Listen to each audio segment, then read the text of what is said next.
We've all been sitting at a red light and all of a sudden you get approached by a homeless man asking for some spare change. But what would you do if that homeless guy wasn't happy with your answer and decided to pull out a gun? What's up, guys? Ryan here with Tampa Carry. This video is sponsored by Carry University. If you are looking to get your Florida concealed weapons permit, Carry University is the most convenient way to do it. You can attend my online concealed carry class. Then you just have to complete the live fire portion of the course. We make it fast, easy, and a ton of fun. So if you don't have your Florida concealed weapons permit yet, what are you waiting for? Click that link down below and get your permit today. All right, so recently I had this young lady in the class. I asked why she wanted to carry a gun. And she said, listen, Ryan, I was getting off the freeway. I was sitting at this red light and there was a homeless person, a panhandler, just kind of asking for money, right? So she said I was just looking straight ahead and I was just trying to ignore the guy, right? So he came up, he kind of knocked on her window a little bit. She didn't look. Then the guy did something that's pretty bold, something I was not expecting. The guy pulls out a gun and he taps on the glass with the gun. So when she saw it, obviously she's very afraid. She rolled her window down and she handed the man her purse, her wallet, her cell phone, and all of her other valuables in the car, right? So my question is, what would you do? So I asked this young woman, I said, why did you roll the window down? Why didn't you just floor it, right? And she said, well, I was at a red light, and honestly, when I saw the guy with the gun, she said, I was just so shocked. I was so afraid that the guy, you're a foot away from the person. Said, I was just so afraid that I just thought he was going to shoot through the glass and kill me. So she said, I better just give it over or I'm going to end up dead. So let's ask ourselves the big questions as we really prepare for this scenario. I've thought of a lot of scenarios, but I really had never thought of this. So how can this situation be avoided? I think the first way it can be avoided is by maintaining the eye contact with those panhandlers. If you're gonna give them money, that's fine. I give, those homeless people money. Sometimes I do, sometimes I don't. But I think it is important to maintain some eye contact and to continually be looking for those pre-incident indicators of people with violent intent. Question number 2, what level of force can be used? If the bad guy is there and he's got a gun that he's tapping on your window, you're kind of at a loss, right?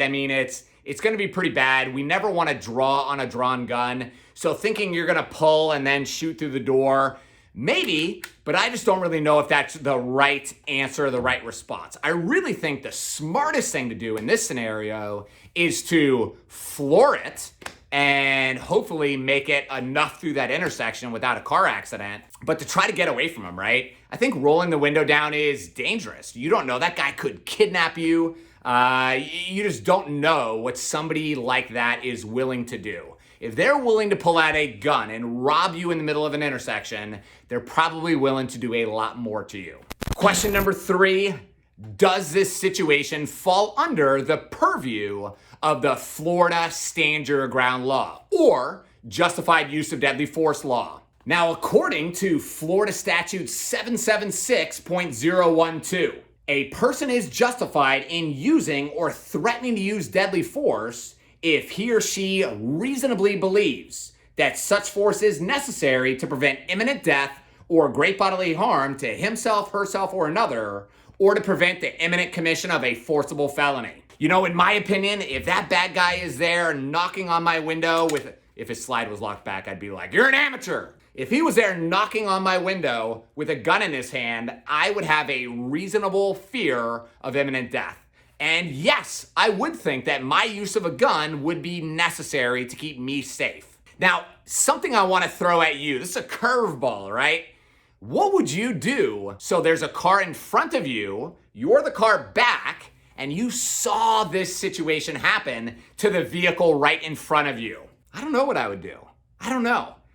Because you see that bad guy, he's there, he's got a gun, he's tapping on the window. Could I, if I'm a couple vehicles back, could I pull out my gun and use it? Sure, in my opinion, I think I could. Because according to Florida Statute 776.012 subsection 2, we have the right to use deadly force to protect myself or somebody around me. So even if I don't know that driver that's up there, I have a right to defend and protect that person from imminent death, a forcible felony, whatever. But how could you do it? That's my question, right? So you got to think the consequence. If you pulled out your gun, you open your door, you pull out your gun, and you're ready to fire that first round, there is a massive chance that you may miss. There's a huge possibility that that projectile is now going to be flying through that intersection and potentially hit an innocent bystander driving by. This person doesn't even know what's happening, and now they got bullets coming into their car. You know, it would be tough. It would be tough. It'd be really hard. You know, I think the only way that I could make that shot and feel comfortable would be probably to aim towards the person's feet so that I could get that round and get enough to make them drop their weapon and fall to the ground. But at least that way, that bullet would impact to the ground and I wouldn't have to worry. I would know where the bullet was going to stop. It's not like I would just be lobbing it in the air through the intersection.